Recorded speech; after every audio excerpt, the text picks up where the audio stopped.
Hello बच्चों, let's read this question. The question says a body at rest is moved along a horizontal straight line by a machine delivering a constant power. The distance moved by the body in time t is proportional to option first t to the power 3 by 4, option second t to the power 3 by 2, option third t to the power 1 by 2 and option fourth t to the power 1 by 4. तो इस question के अंदर हमें दे रखा है कि एक body है वो रेस्ट से मूव करना स्टार्ट करती है, हॉरिजॉन्टल स्ट्रेट लाइन में मूव करती है और जिस मशीन से मूव कर रही है वो उसको कांस्टेंट पावर दे रही है. ठीक है, तो वो टी टाइम के अंदर जो डिस्टेंस ट्रेवल करेगी वो किसके डायरेक्टली प्रोपोर्शनल होने वाली है. ठीक है, ये हमें बताना है. तो बात करते हैं यहाँ पे की कंसेप्ट की.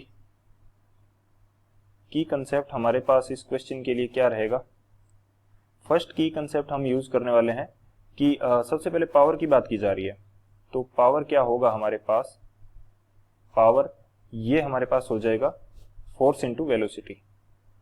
ठीक है, पावर हमारे पास क्या हो जाएगा, फोर्स इंटू वेलोसिटी. एक तो ये की कंसेप्ट आ जाएगा हमारे पास. सेकंड आप बात करिए कि जो हमारे पास फोर्स होता है, फोर्स ये हमारे पास क्या होगा, ये हो जाएगा मास इंटू एक्सीलरेशन ए. ठीक है, और थर्ड की कंसेप्ट की यदि मैं बात करूं तो हमारे पास जो डिस्टेंस एस होती है स्ट्रेट लाइन के अलोंग वो क्या होती है, S is equal to U T plus half A T square. T time में जो डिस्टेंस होगी स्ट्रेट लाइन मोशन के लिए वो क्या हो जाएगी, ये हो जाएगी एस बराबर you T plus half A T square.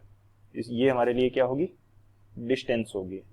तो ये तीन की कंसेप्ट हम यहाँ पे यूज करने वाले हैं. ठीक है, तो अब बात करते हैं इसके सॉल्यूशन की. सॉल्यूशन हमारे पास क्या हो जाएगा, सॉल्यूशन हमने बात करी थी पावर की. ठीक है, पावर क्या होती है, पी से हम दिखाते हैं, फोर्स हो जाएगा हमारे पास मास इंटू एक्सीलरेशन ए और वेलोसिटी हो जाएगी वी.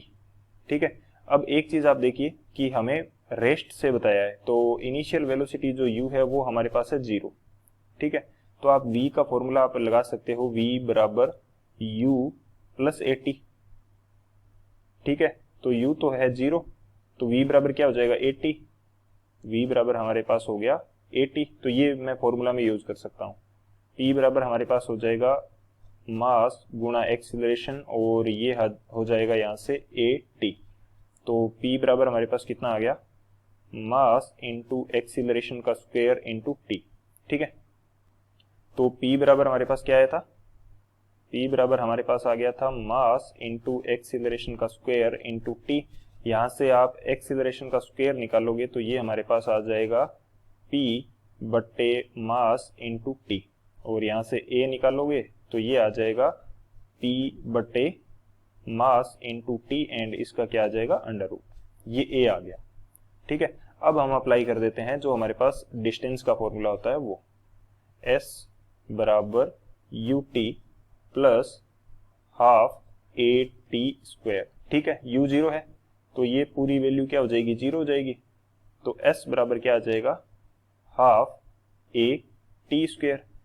तो a की जगह हम क्या रखेंगे, हाफ तो आ गया ये रहा, a की जगह रखेंगे हम अंडर रूट ऑफ टी बटे एम टी गुणा टी की घात 2 यानी कि टी का स्क्वायर. हमें चाहिए डिस्टेंस और टाइम में रिलेशन. अब p क्या है, कांस्टेंट है, हमें पर्सन में बोल रखा है कि पावर कांस्टेंट दे रही है मशीन. m जो है द्रव्यमान वो भी नियत है, तो ये दोनों नियत हो गए. तो s जो आ जाएगा 1/2 तो वैसे ही कांस्टेंट है, तो ये आ जाएगा directly proportional to T square. And नीचे क्या है, किसी भी चीज के ऊपर अंडर रूट हो तो उसकी पावर कितनी होती है, 1/2 होती है, तो नीचे 1/2 है. ठीक है, अब इसको थोड़ा सा आप और सोल्व कर लीजिए. ये आ जाएगा नीचे से t की पावर 1/2 ऊपर लेके जाएंगे तो ये ऊपर जाके माइनस की हो जाएगी, तो 2 में से घट जाएगी, 2 माइनस 1/2.